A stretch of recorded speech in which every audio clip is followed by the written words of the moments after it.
Okay, so she's got the streaming live on Facebook started. That's good. It's so cool. It's just like pay no attention to the woman behind the curtain making all this happen. Here we go. Okay.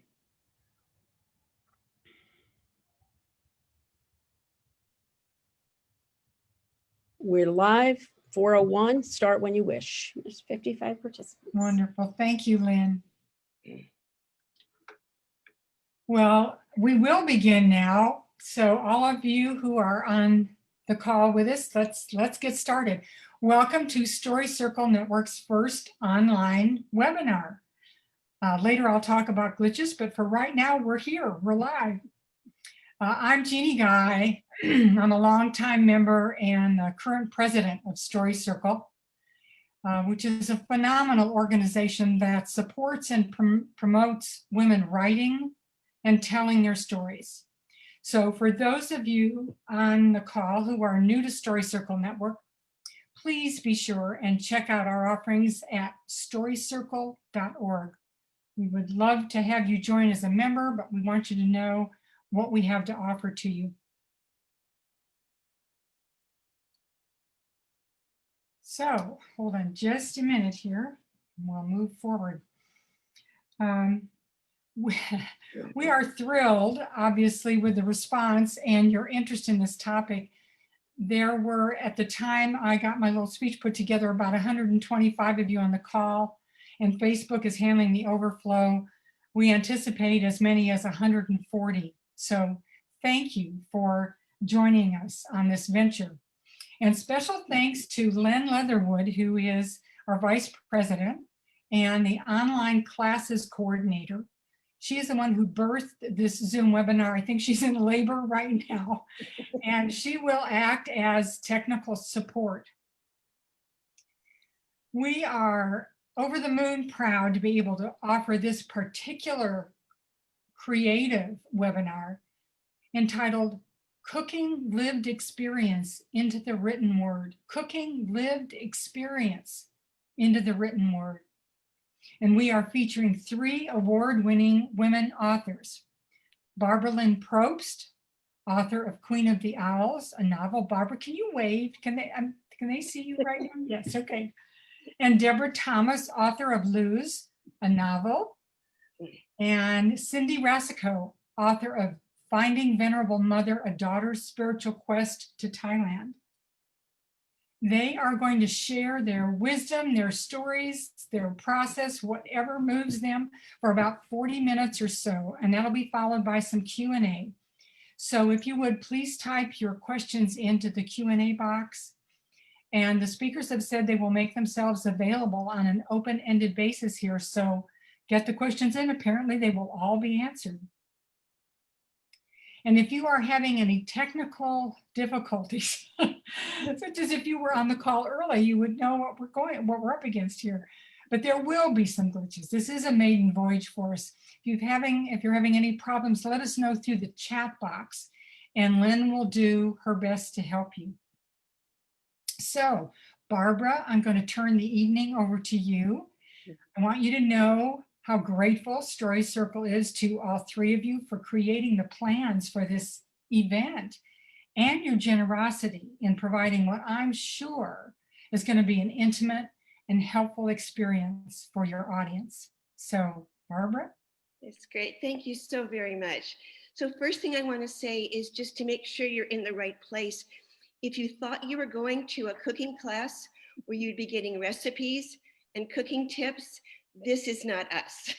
So the word cooking is used here for the process of starting with the raw material of life, which is inevitably messy, unstructured, and transforming it into something that will make sense on the page. And that's true whether you're writing fiction, memoir, short story, long story. There is a process where you take the stuff you've experienced and understood, and you select, highlight, organize, translate, into a written work that will have meaning for others. And that's what we want to talk about this evening. So what our format is going to be is that we have a PowerPoint, and we're each going to go through 4 topics, speaking briefly to each of them. But really, the main thing in my experience with these kinds of events is what is so important to address what you want to talk about, not what we want to talk about. So put all your questions in the Q&A and we will interact together for as long as we want to. So that said, here we go. So we'll start the PowerPoint. So next slide. We need Len to move the PowerPoint. Oops. Okay. This will happen shortly, I'm certain. There we go. Okay, so we're each going to introduce ourselves first of all. So as you know, I'm Barbara Probst, Lynn Probst, Queen of the Owls. And just as there is no cooking lesson tonight, there are no owls in my book. I got asked by so many people, when did you get interested in owls? So no owls, no royalty. The title refers to the fact that my protagonist sees herself as a bookworm, a brain, an owlish person. And the story is, it's a contemporary women's fiction book club sort of novel about a woman's journey to wholeness, to her authentic self behind all the roles that we play, wife, mother, sister, colleague, teacher, friend. And it's framed around the art and life of iconic American painter, Georgia O'Keeffe. And you can see that one of her paintings in the lower right was incorporated into the cover. So it's, again, the story of a woman seeking a kind of embodied wholeness, reclaiming her neglected sensuality, finding a more organic way of relating to the world and to herself. And it's a work of fiction, but it comes very much from my own life. It's my story at the emotional level. I didn't do any of the things that my protagonist does, but it's from my lived experience in my own life. And the basic premise of the book that I hope people will take away is that it's through embracing the parts of yourself that you might have neglected, avoided, denied, not nourished. To embracing those parts, we can find a sense of wholeness that really we all yearn for very deeply. So that's in a nutshell where my book is. And now we turn it over to Deborah. Next slide.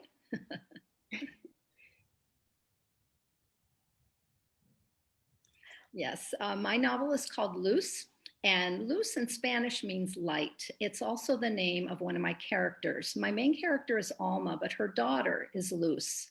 The novel opens with mother and teenage daughter having an argument. And the argument leads Alma to reflect on the journey that she took when she was a little bit older than Luz, to find her missing father. Her father was a migrant farm worker who would work the farms in the US, and he would travel between Mexico and the US. And he had done this for decades. One year he disappears and the family is devastated. So Alma and her sister Rosa decide to travel north to see if they can find him. It's a journey of struggle, but it's also a journey of resilience and love. My hope is that my readers will enjoy the universal themes, the coming of age story, the adventure of her journey as she meets people along the way. Some are kind and some are cruel. It's a love story, a romantic first love story. But I also hope that my readers will see through Alma's eyes and experience her perspective and come away with a deeper understanding of the undocumented immigrant experience. And that is Luz. Now, Cindy, let's hear about your memoir. Yes, hi everyone. It's a pleasure to be here. My spiritual memoir is Finding Venerable Mother, a Daughter's Spiritual Quest to Thailand. How does a Northern California suburban mom come to be ordained in the Thai Buddhist tradition? that's more or less the journey that I'm here to talk about today. And it's the journey of my memoir. In my search for sanctuary and wholeness, I come to meet an incredible Thai Buddhist teacher, Venerable Dhammananda Bhikkhuni, who comes to love and accept me in a way that my own mother never could. So the hope and message to readers is one of healing and hope. It's basically when we go forward with a truly open heart, love, faith, and forgiveness are possible. And now back to you, Barbara. All right, so the first question we really wanted to talk with you, at least to open up, is where does the story come from? What's the source? Each of us has things in her life that were the spark, found their way into our books and made us write this particular book and no other. So there were a lot of them. For me, it was really a convergence of many things, but I'm going to talk about just two of them tonight for the sake of time, although I'm happy to talk about the others during the Q&A. So we'll start with the picture on the right, which is me wearing a sweater that matches the painting, which just was a pure coincidence. Anyway, this is a painting by Georgia O'Keeffe called Black Iris. Now, here's where I actually saw it in person, but I had originally just seen it in a book, and it had a very profound effect on me. And I wrote a scene in an earlier novel, which fortunately will never see the light of day. But this particular scene was where the protagonist had an experience with this painting that was very much like mine. She found that it was very provocative, disturbing, powerful, and question about what it is to be a woman. And I loved this scene so much, and I couldn't bear to delete it when I deleted the novel. So I saved it, and it simmered below the surface and later found its way into a very different book. So this is going on below the surface. Meanwhile, something else is going on. This is like the most amazing story, and I hope I don't go over time on this one, but you can see the picture on the left, which is an O'Keeffe painting called Red Poppy, and BTW, okay, that is not the painting, that is a poster. But to be completely transparent, when my ex and I parted, he, with my blessing, took that damn big flat screen TV that was on top of the fireplace, took it with him, thank goodness. And there was this big empty space. And I wanted to fill it with something that represented for me who I wanted to be, who I thought I really was, and hadn't really been able to be with him. So I went out, found this poster, had it framed, put it up in that house. I'm in a different house now. I didn't think about it. And I was sitting at this very spot last spring, having my very first ever author interview, when the person interviewing me, which was Annie McDowell, actually asked me what was the source of the story. And I saw this behind me, and I thought, OMG, 10 years ago, I did this thing, and it was in my subconscious. I never thought about it when I was writing the book, but it was waiting to give form to something that I really needed to express about the journey to a kind of embodied womanhood. So I say this because we never know that the seeds could be years ago doing their magic in our subconscious, but for sure, I had never studied O'Keeffe. I wasn't an art history person, but there were influences that were waiting in me to find their way into a novel. So more later if we have time. But now to Deborah.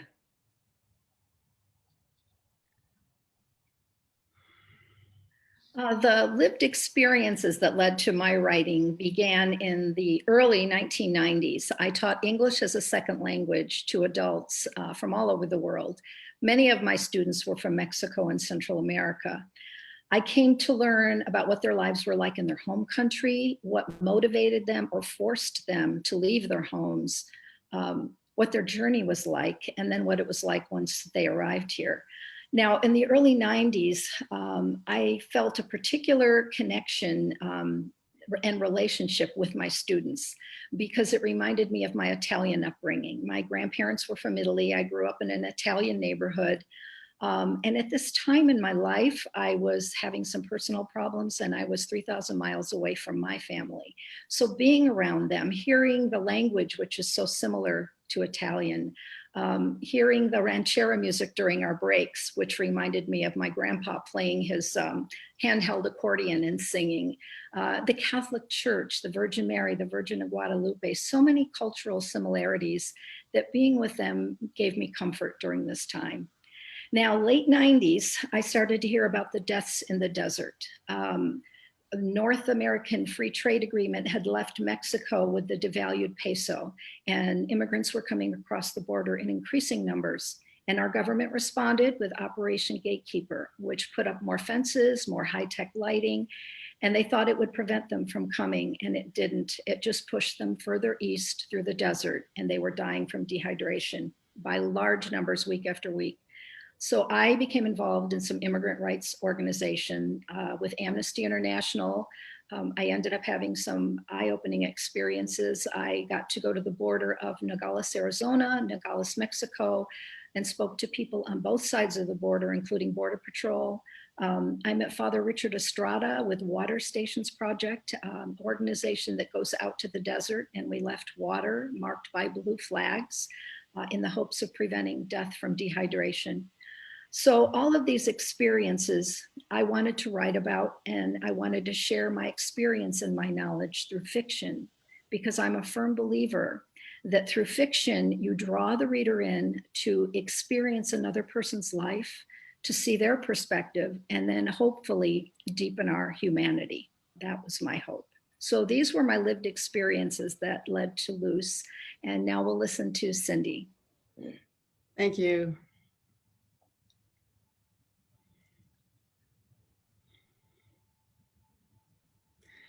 Well, my story, of course, is a spiritual memoir, which means that this is all my lived experience. And I love to read memoir.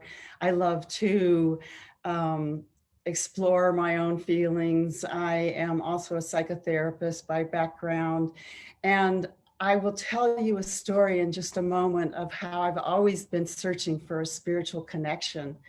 So the source of finding Venerable Mother is my powerful spiritual connection to my teacher, Venerable Dhammananda Bhikkhuni. And you see her here pictured on the right with me in 2017. We are in Thailand. I'm at Sangdhamma Kalyani Temple. It's an all-female monastery, and it's probably about 2017. I should say there are probably only three, I'm not sure about this, but very few all-female monasteries in comparison to male monasteries. Let me talk about the picture on the left. That's a picture of me when I was about 5 or 6. And we were living in Aiken, South Carolina in the 1950s during the time of racial segregation. And I was playing in the backyard with my brother, who was probably 7 at the time. I turned to him and I asked, "Where is God?" To which he answered, "Everywhere." Well, I got really excited. I started running around, looking in the bushes. I felt there's this presence of something around me that really was looking out after me and caring for me in a way that was so special. It just gave me this wonderful, safe feeling. And my whole life, I've been searching for that elusive spiritual connection. Now, there is a saying that when the student is ready, the teacher appears. And that's what happened to me when I moved to Thailand for 3 years, from 2005 to 2008, with my then husband and my teenage son. My son was 13 at the time. He's now 28. So it gives you an idea. It's been a ways. It was a very exciting experience. The first 3 months I was there, basically you just want to go shopping and sightseeing, but then you get into really a sense of wanting something more meaningful to do. And in that pursuit, I was searching on the internet. I found a conference on aid to women in development. And I attended the the conference, and I ended up going to a workshop called Faith, Feminism, and the Power of Love in the afternoon. And I was so taken with Dhammananda. She spoke up in that conference. There had been a heated debate between two Muslim panelists who were arguing about the value of Islam for poor women. And she basically came into this incredibly silent room and said, we cannot solve anything with anger. Anger doesn't lead us anywhere. It is much harder to practice loving kindness and compassion. That is the goal of Buddhism. So that was kind of my initiation into hearing Dhammananda speak. I went down to, excuse me, I'm gonna take a drink of water. I went down to her monastery that weekend. During the 3 years I was there, I attended Buddhist ceremonies, did alms round, interviewed her one-on-one. And during that time, we became very close. So it became like a mother-daughter relationship. And what was interesting about her name in Thai is Luang Mei, which means Venerable Mother. She's incredibly compassionate. Sitting with her is like sitting in a pool of warm, radiant love and light. She's also incredibly strong, and they say about her that she has a strong back and a soft front. So my own mother, in contrast, was hypercritical, defensive, and judgmental, and my relationship growing up to her was pretty difficult. So Dhammananda basically nurtured me in a way that my own mother simply couldn't. Through Dhammananda's unconditional love, I was able to forgive my mother and begin to love and take care of myself. So that's where the message of hope and healing came in for my book, which I alluded to in the first slide. There are few relationships more important than that between a mother and daughter. Once that relationship is healed, we gain our birthright as women. That's why I wrote the book. I wanted women everywhere to know that healing is possible. And you could also say, because of unconditional love, that healing is possible for any fraught relationship. That's just a simply wider universal truth of the measure of love and its role in healing oneself. So now I'd like to go back to Barbara. So actually, Cindy did a good segue for us here. For sure, each of us was influenced by an extraordinary woman. So we're going to talk about that, and then we'll go and talk about how all these pieces became integrated into our novels. But just a little side trip, as it were. So in my case, it was Georgia O'Keeffe, and as I said, I pretty much knew nothing about her other than her paintings. A couple of her paintings had really had a strong effect on me. So, but I could say at this point, without O'Keeffe, this book wouldn't exist. She shaped it because as I was learning about her, as the story was unfolding, I had the broad strokes of the story. I had my own material, but I didn't have the frame. So the more I researched O'Keeffe, the more it informed where the story was going to go. So O'Keeffe is not in the book. She's a source of inspiration for the protagonist, who's a doctoral student trying to study O'Keeffe with her mind. And she meets a charismatic photographer who tells her, you're never going to understand O'Keeffe with your head. You have to get into her skin and do what she did. And of course, in learning to have a more embodied, organic understanding of her art, the protagonist comes to that of her own self and of life itself. So there's these two sides of Georgia O'Keeffe. On the left is a very famous portrait of her, which I think to me conveys the side of her that this kind of austere independence. She's very stern. She does whatever she wants. She kept her name when women simply didn't. She lived apart from her husband. She defined herself by her work. She often dressed in a very androgynous style.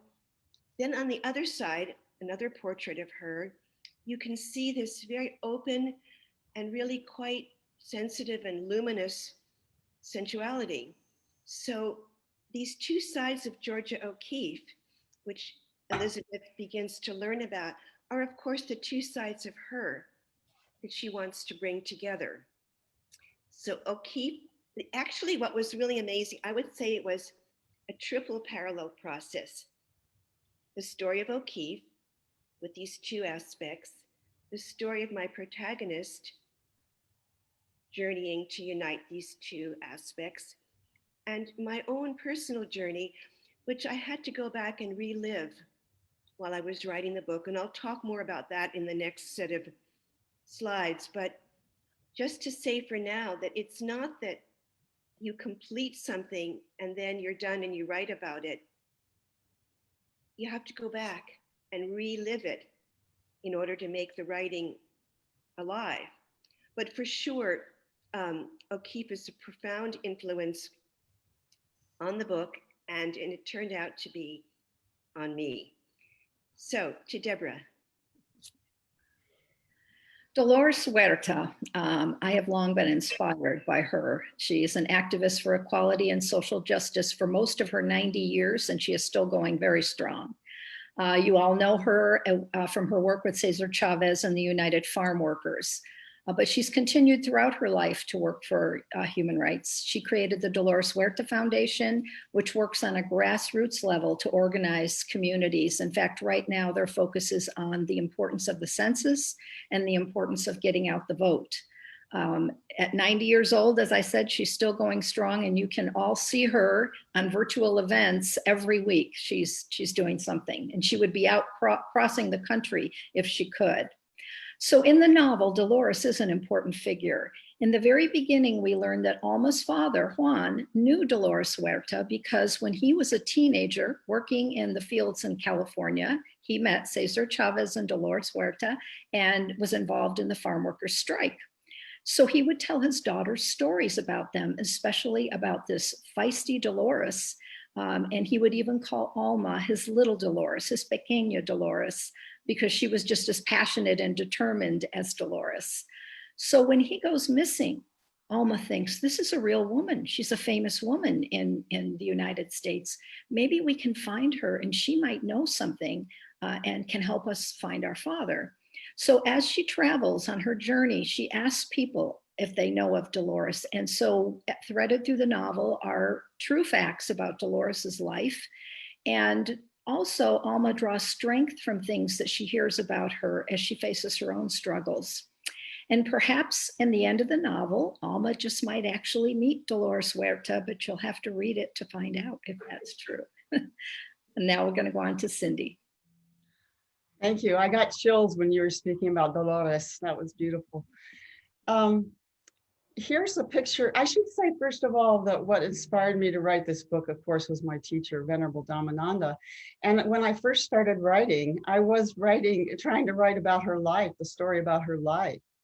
And I was working with my publisher, Brooke Warner, as my developmental editor. And she, as the writing went on, she more or less said, I think you're writing more about your relationship to her than about her. So that's how my memoir evolved. With that as a background, you see here a picture of me on the right with her in 2007. And you can tell it's a while back because my hair is still brown. To the left is my favorite portrait of Dhammananda taken by my good friend, Nancy Zerrier. You can see the light around her eyes. And when I sit in Dhammananda's presence, it's like being initiated into a new world, a new way of seeing, a new way of being. And I wanted to read a very short paragraph of what it's like to be in her presence. It's when we first met early on, I'm walking in the garden with her and I start to weep. Dhammananda reached out to touch me. It's okay, she said. People often cry when they first arrive. You build a wall around yourself and that wall starts to peel off and you allow that soft you to come out. I believe change comes from the heart, not from the intellect. You must feel it. If you have to weep, weep, and it opens you up and leads you to change. I felt as if she saw through to my soul.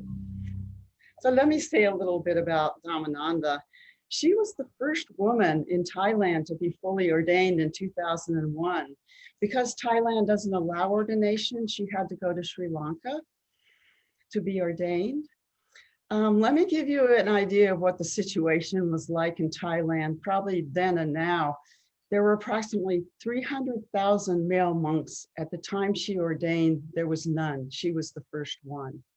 Now, almost 20 years later, there are almost 300 women ordained like she is. So she had an amazing life. She wasn't always a Buddhist nun. She was ordained at 54. She was married for 30 years. She had 3 grown sons, was a well-known and accomplished professor at a Thai university, teaching Buddhist studies. She was even a popular TV Dharma host.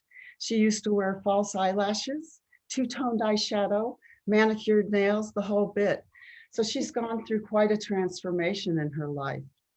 Last year, it was very exciting for all of us because she received a great honor when the BBC named her to its list of the 100 most important and influential women in the world, along with the likes of Greta Thunberg and Alexandria Ocasio-Cortez. So she has really worked very hard in her lifetime to restore what's called the women's Sangha, the female monks, the Buddhist line of women in Thailand. Now back to you, Barbara. That's great. So now we're going to start to pull this together and talk about how on our journey from all the things that we live to holding a book object in our hands, along that road, we select, we highlight, we organize, we transform from what we live, and also in my case too, from my research. So how does one decide what to include? What are the challenges, both in terms of craft and also at the personal level of taking all this stuff and turning it into a book? I mean, I like to say as a novelist that I take the particulars of my life, I find the essence, and then I re-embody that essence in a new particular, in a new detail, in a story that may not look like mine, but is the same in its essence. So I'm going to talk a little bit about the 2 sides for me. One is the research side and the other is the very personal side. Just for fun, I put these pictures up because I did go to visit the places where O'Keeffe lived and worked, went to see as many of her paintings as I could. And you can see on the left is me with Jimson Weed, which is the most, it was sold for $44.4 million, highest price ever paid for a painting by a female artist. Although O'Keeffe hated to be called a female artist, she said, "I'm just an artist." But anyway, it was me 1 inch away from this painting. The guard didn't care. It was great. So I went to all the places where I could experience for myself where she had walked, to see her paint. The one I showed you before of the Black Iris, I actually had a private viewing, and it was just me alone with this painting in this little room, and it was really extraordinary to feel its power. Since the story has to do with the paintings that O'Keeffe did in Hawaii, which are very little known, for me, I went to Hawaii and I could experience the different quality of the air, the heat, how it felt on one's skin, so different from the desert. And it really helped me understand something. Now, what I had to do here, the challenging part was my protagonist, Elizabeth, has all these theories about O'Keeffe. So I didn't want to get in trouble with the O'Keeffe scholars by saying anything that might not be, the tried and true. So I put it into Elizabeth's mind, into Elizabeth's words. And that's how I got away with the interpretations, because I wasn't claiming it was true. I was just saying that this is how Elizabeth sees it, and how she saw O'Keeffe is very central to the story, because she saw O'Keeffe the way she wanted to see her. So that was one of the things that was challenging from a craft point of view. But with the most important thing, I think, for tonight is the challenging part for me at a very personal level, which is that I really had to expose myself. I didn't understand that till I gave my very first public talk about Queen of the Owls back in last April. And I realized that I couldn't hide behind this intellectual writer's persona. I had to be real. I had to be there in front of people, which I try to do every time I speak now, and share the fact that Elizabeth's pain at being an admired but not a really desired wife was my pain. And I had to go back when I was writing the book to make it authentic. I had to go and relive stuff that I thought I had finished with. I had gone beyond it, I had healed it, but in order to write authentically and to talk about the book authentically, I had to go back into those really hard places. And I hadn't expected that, but it was very liberating. And the book, writing the book and talking about it really changed me in ways I hadn't expected.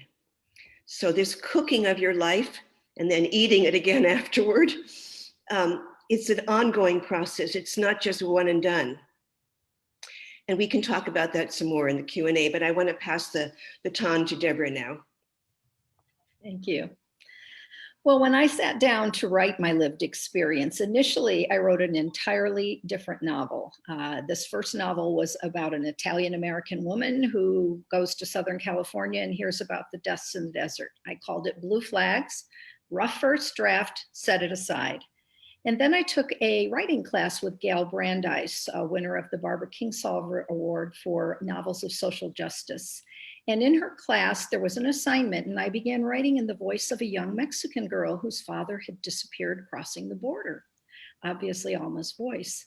It just poured out of me. I didn't know where I was going with it, and I didn't worry about whether I should or could write in a Latina voice. It just seemed genuine, and again, it was just an assignment. But a whole story evolved, and Gail was behind it 100%, as was my classmates. And of course, over the next couple of years, I ended up with the first version of my novel, which I then called Searching for Dolores. And this was just Alma's journey. I ended up getting an agent. It took a while, a Latina agent, and it made its way to a couple of big houses in New York, but ultimately they passed. This was in 2009, 2010, during the recession. I was devastated, and I stopped writing for a couple of years. Then when I did start writing again, because we always have to keep going, I went to a writer's conference and I met Elizabeth Mackenzie, another writer teacher. And long story short, over that year, she ended up reading Searching for Dolores and told me she thought I really needed to get it back out there, and gave me some wonderful advice on how to revise it. And her most important advice was try to update it, make it more contemporary. And I thought of my high school students that you see pictured here. I also taught high school at James Monroe here in LA. And I had heard the adult voices in my ESL classes, but I had also heard the voices of the children or grandchildren of certain, immigrants who had come across. And suddenly Luce's teenage voice came into my head. Now the first book ended with Luce as a little girl, but suddenly I heard teenage Luce. And so I wrote a new opening, a new closing. I added a lot more to the body, and I had Luce, the novel I was ready to publish. But I knew I had to be a responsible writer. I was aware of cultural appropriation, and this was before American Dirt controversy. But I knew I needed a sensitivity reader, and I wanted someone who was Latina, who was familiar with both the US and Mexico. And I thought of Alma Luz Villanueva. She is the winner of the American Book Award for The Ultraviolet Sky. She's written many books, poetry, short stories. I did not know her personally. I knew that she had lived in the US, but she had been living in San Miguel de Allende for 15 years. Gail Brandeis knew her. So I wrote an email to Alma and I told her about Gail, and I told her about my experiences, and I told her about my novel, and asked her if she would read it and give me her honest opinion about whether it seemed genuine. And she said that she would, but she would be brutally honest. And I said, that's exactly what I want and need. I waited several nerve-wracking weeks, and when I finally got her response, it was overwhelmingly positive. She felt that it was quite genuine, that it rang true. And as many of you know, she not only gave it her blessing, but she wrote the foreword to the novel, which I am so very appreciative now in light of all of the American Dirt controversy that exploded just 6 months before my novel was to be published. So I am so appreciative of her. And so that is my journey to get my lived experience into the written form. And again, as we said, we'll talk about that more in the Q&A if you have any questions. So now let's hear about Cindy. Well, thank you. I had a different answer planned out and I might get to that. But what I want to say about writing is the way I approach it in my practice. And that is that I usually meditate. I try to get into a place where I'm connected to what I call my spiritual source. I feel it's important that we connect with ourselves. We are our writing instrument, our best writing instrument. And we have the opportunity to sort of mill ourselves or cull our experiences in memoir and or other genres. There are elements of craft which are kind of hard, which I had a hard time with, which I can talk about here. One of them wasn't structure. The structure of the memoir, as most of you know, the difference between a biography and a memoir is that the biography deals with the whole of a person's life and a memoir deals with a time period in the person's life. So my decision of what time period to focus on was fairly obvious to me. It began when I moved to Thailand in 2005 and peaked with my ordination experience in 2014. So I had to wrestle with the idea of what is spiritual, what is a spiritual memoir, what does spiritual mean to me? And embodied in the spiritual memoir to me is personal transformation, that genesis of the authentic being, that moving into our selfhood. And that emotional, it's like an emotional climax, that personal transformation. It happened for me at the time of my ordination. And it was right actually at the time I was getting my head shaved. So that was kind of interesting. What I did wrestle with, and there may be some people, teachers on the class today who could help even more with this as we go into question and answer, but I kind of wrestled with the question of theme because my tendency is to see tiny detail and not see the universal. And so I had wrestled with themes of marriage, spirituality, motherhood. There were all sorts of sub-themes in there. So I'm the type of writer that I sometimes don't know where I'm headed until I write, and then I discover where I'm going, which is maybe counterintuitive, but that's my process. So when the book was written and it became obvious to me that I was examining my own relationship to my mother in light of my relationship to Dhammananda, that's what made it interesting. In the end, I kind of discovered my central theme was healing the mother-daughter wound, but I didn't always know while I was writing it where I was headed. That's kind of the beauty of the creative process. So here's a little bit about my ordination experience. On the picture on the right, I'm ordained and you can see me with a shaved head. They also shaved my eyebrows, which I thought looked really weird, but other than that, I was pretty happy with the way I looked. To the left, I'm in the picture, I'm kneeling before Dhammananda. She's about to take a lock of my hair and snip it. I'm a little scared, right? In fact, I'm so scared I'm numb. Everyone around me is crying and I'm wondering, what's up with me? There's 120 Thai women ahead of me. I'm last in line. And everybody's crying. There's a beautiful, poignant love song to a mother and her daughter playing in Thai. And I'm like dry-eyed. So I'm kneeling at Dhammananda's feet there. She's about to cut my hair and without warning, I begin to sob. It's like a dam bursts and my heart cracks open. It's a moment of complete surrender. It's my aha moment. And from then on, I'm no longer afraid. In fact, I'm elated. And when you see me in my robes after I was ordained, I was incredibly peaceful. It was really an incredible time in my life. When I returned from the experience, people said I looked amazing. I kind of radiated a special glow. And I found my authentic self, that sense of wholeness that I've always been looking for my whole life. I want to end this portion of our presentation with a quote from Elizabeth Lesser. I'm so excited about her new book, Cassandra Speaks. Lesser says, when women are the storytellers, the human story changes. We all have a story to tell. Venerable Mother is simply my story in my own words. I encourage you to write yours. Thank you. So actually, Cindy has inspired me to just offer 3 lines from the poet Mary Oliver, who exhorts us, pay attention, be astonished, tell about it.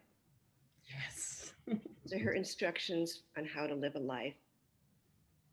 So we're going to open to the Q&A. We, of course, somewhere in there on the chat box are links to our books. And just to say, we would be honored if you're moved to read what we've written, write to us, tell us what you think. Like that would be amazing. So let's open it up to the Q&A. I'm going to open the Q&A box and move it over so it's not, let me see if I can do this. Okay. Okay, I'm just skimming these quickly to see. Okay. Here's one that could go to all of us. Your books sound appealing. They all sound very serious.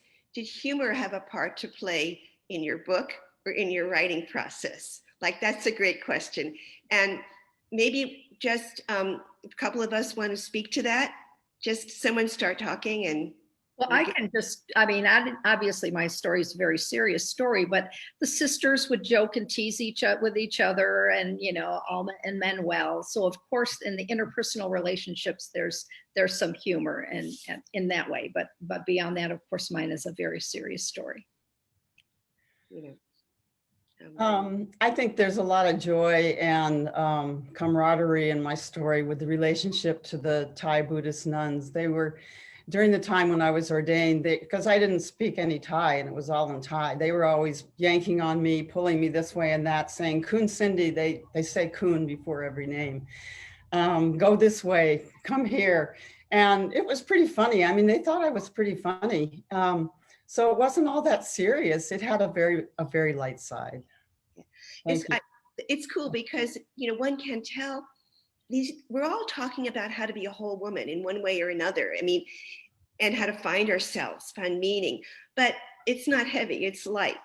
So just to open another question, and there's several questions in one. So let's take the first part. How long did it take you to write your book? And I'll actually speak to that one a little bit because it's kind of a funny story. I'd signed up for this very expensive year-long workshop. And I went to the first meet with this book that I wanted to, the same one that I told you that I threw out. I really wanted to save it, all that work, you know. I showed up at this workshop with this book and I realized, this sucks. So here I was committed for a lot of money for a year-long program. I had no story. I was desperate. I was like, people were like throwing ideas at me and I was reeling. I really had nothing. And what I do, is Stephen King talks about letting the boys in the basement do their work. I call it the girls in the basement, the ones that know what to do while you're sleeping or you're in the shower or you're gardening. And I just emptied out and the story just appeared. And it only took me a year to write it, which is a really short time for a complicated novel. But it was clear to me that I'd been trying to write the wrong book. And this was the book that I needed to write. And again, complete fiction. For example, she poses nude in it. I have not posed nude, as they say, yet. That's a joke. But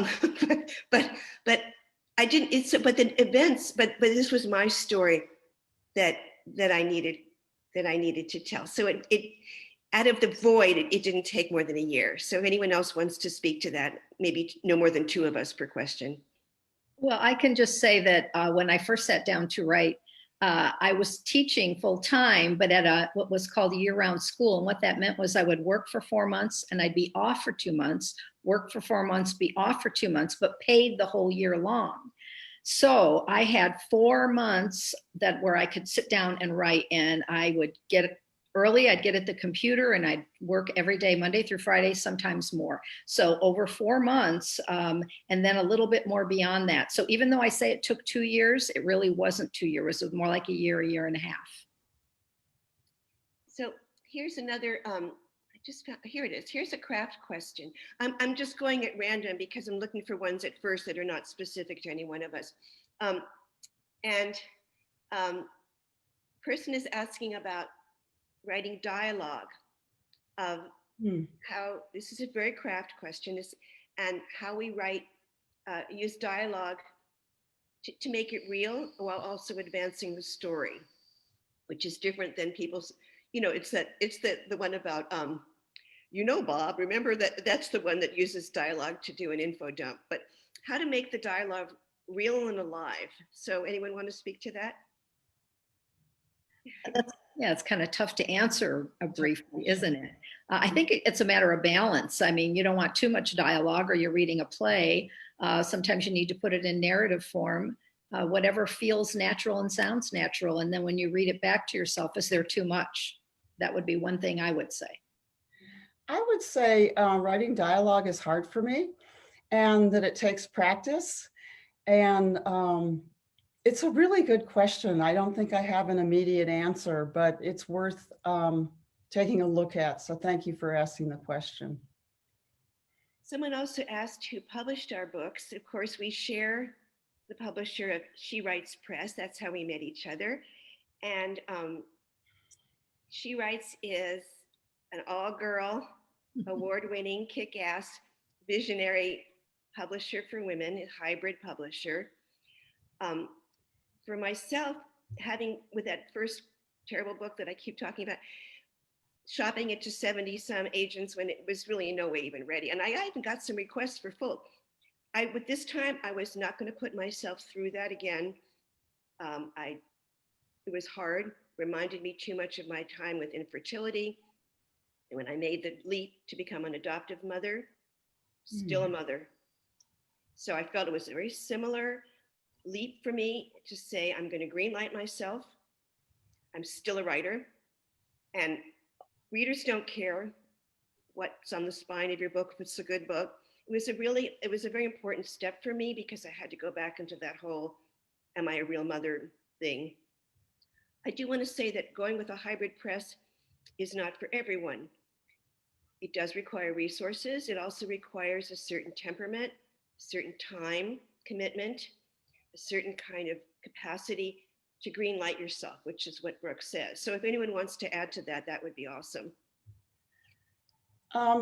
I don't have anything to add. I think in my case, I was not ready to go out and look for an agent.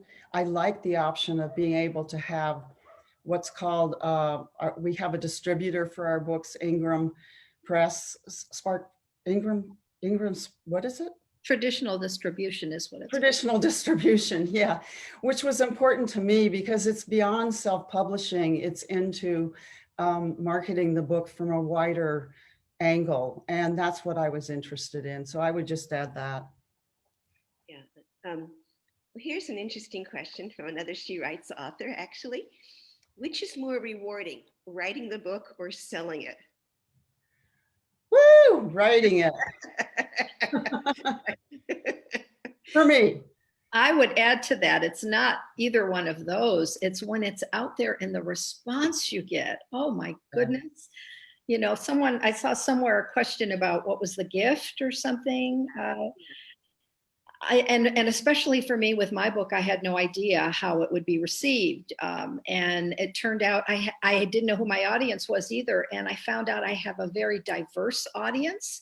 And it was all overwhelmingly touching and wonderful to me. That was the gift. And that was the best part about whether writing or selling it, was getting that feedback. Yeah. Now, there's several questions about marketing. And if I may, rather than getting into like, which things did you use and all of that, would it be okay if we speak to the experience, which I think most people struggle with, is like having to market when the book is finished and then you're not done. So maybe we could just speak rather than, which specific marketing strategies, because there's so many out there and you never know which are going to end up, tipping the person into click buy now. But if we could maybe speak to the experience of marketing, our favorite subject. Not. Not. I have a sense of myself as a writer as being very solitary, which we are, and alone. And, it was interesting because coming into marketing, that's what I like this book Elizabeth Lesser has written, Cassandra Speaks, because it's about women giving rise to their voice. And so the process of marketing for me was one of coming to realize I have an authentic voice. I have a place in the world. And taking that outward step is what I consider marketing, trying to connect with other readers, trying to introduce them to what they might be interested in if they read my book. And so it can be kind of an exciting venture, but it's different for me from the writing experience. I just want to add, and I think we could all maybe speak to this one, that I was very uncomfortable when my book came out, right when the pandemic was starting, and George Floyd and all of that. I was like, how am I going to go there like talk about myself and like buy my book?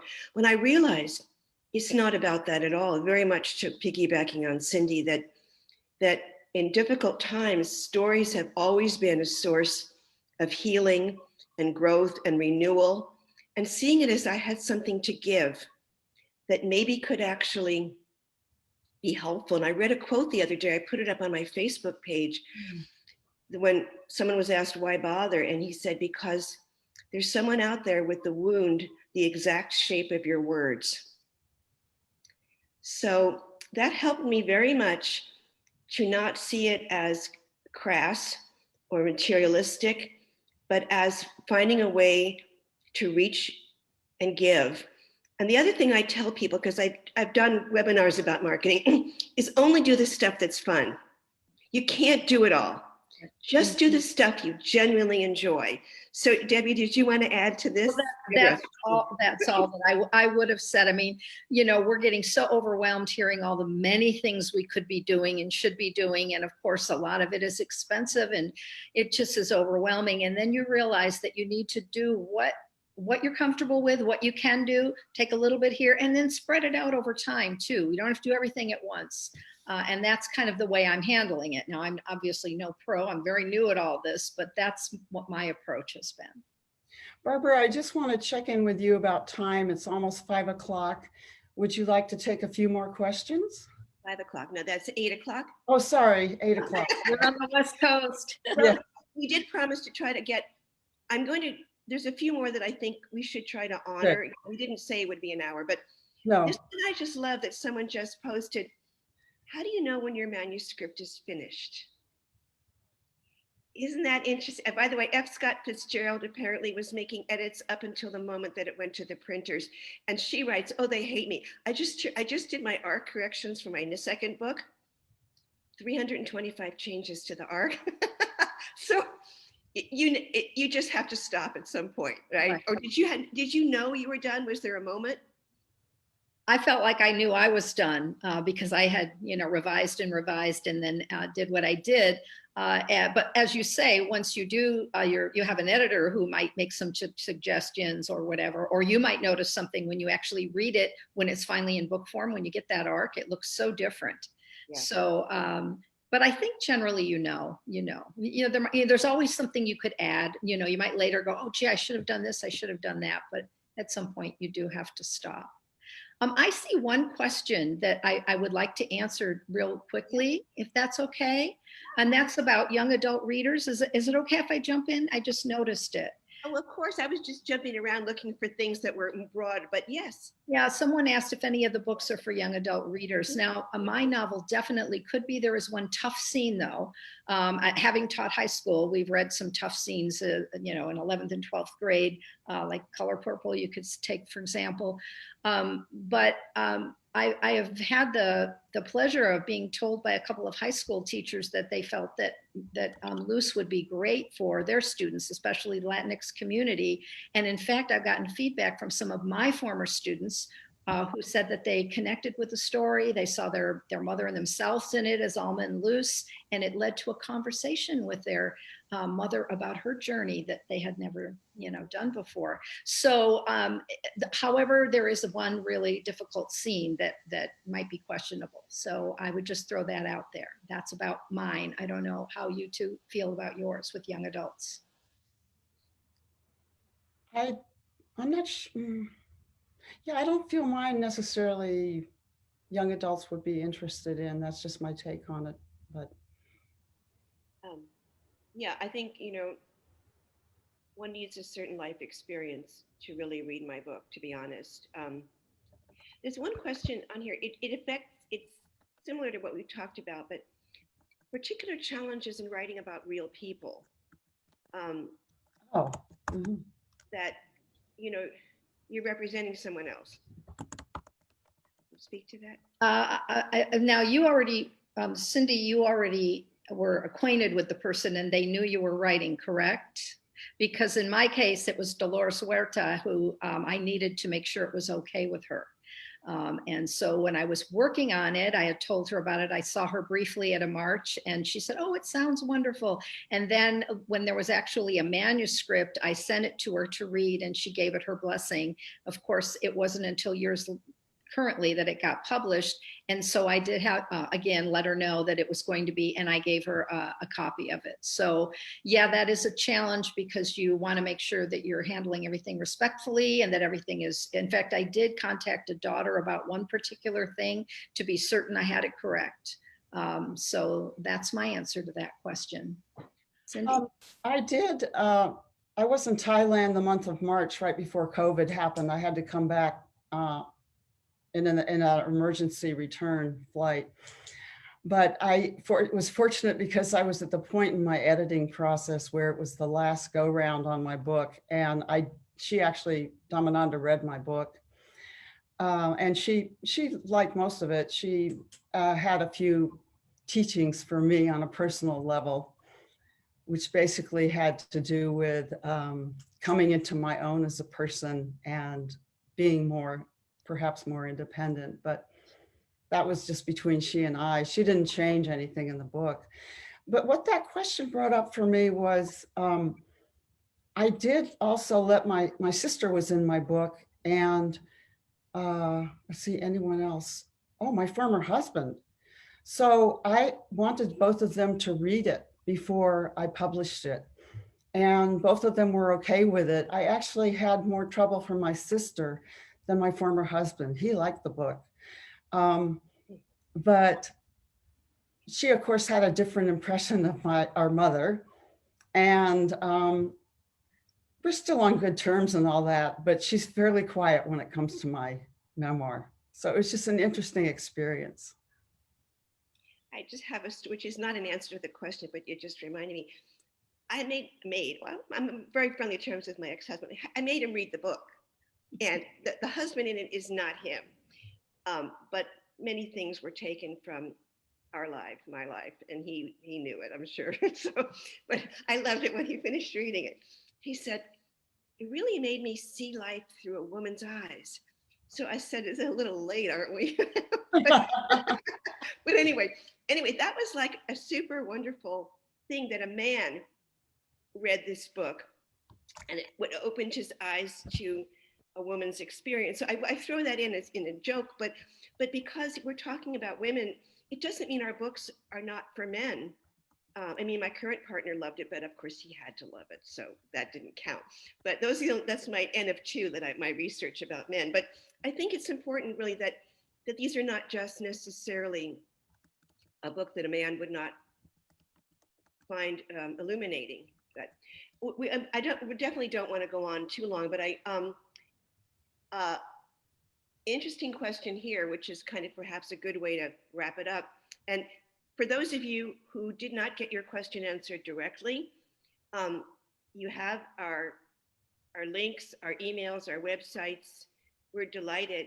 I mean, that's the good part, is having conversations with actual people.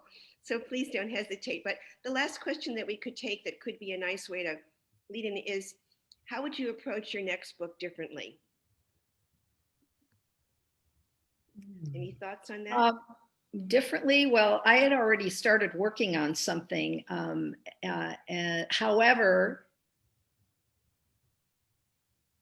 that's a tough question to answer. Do either one of you have a specific answer to that, how I would approach it differently?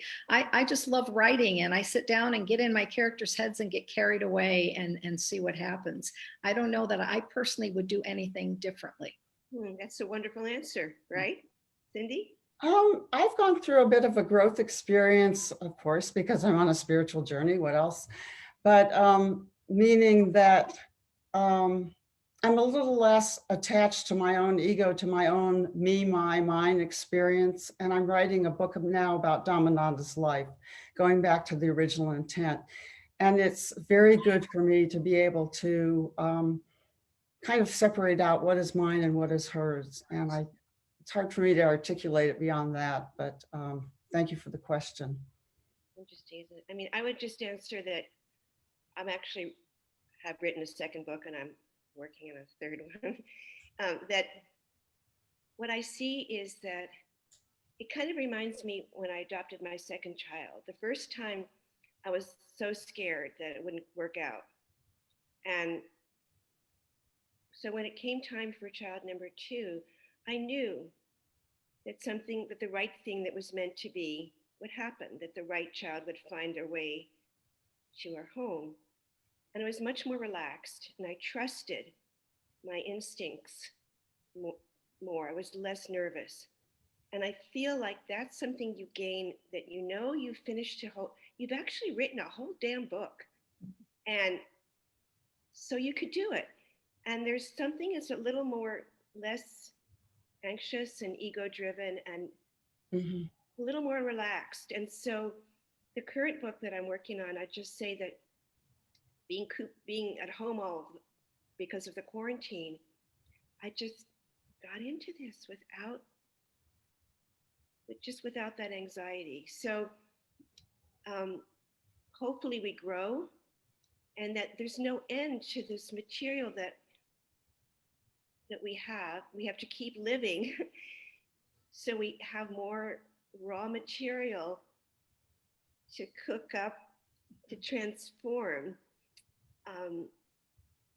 And again, that this process of, it's not just literal, like even with the memoir, you're not just literally, like a transcription. Everything is transformed in some way, goes through a process. So like, that's the joy of it. So you want to close us off, Cindy? Yeah, thank you all so much for being here. It's been an honor for us to share with you today. We really encourage you to speak your truth, write your stories, and you can be up here next time. Thank you so much for joining us.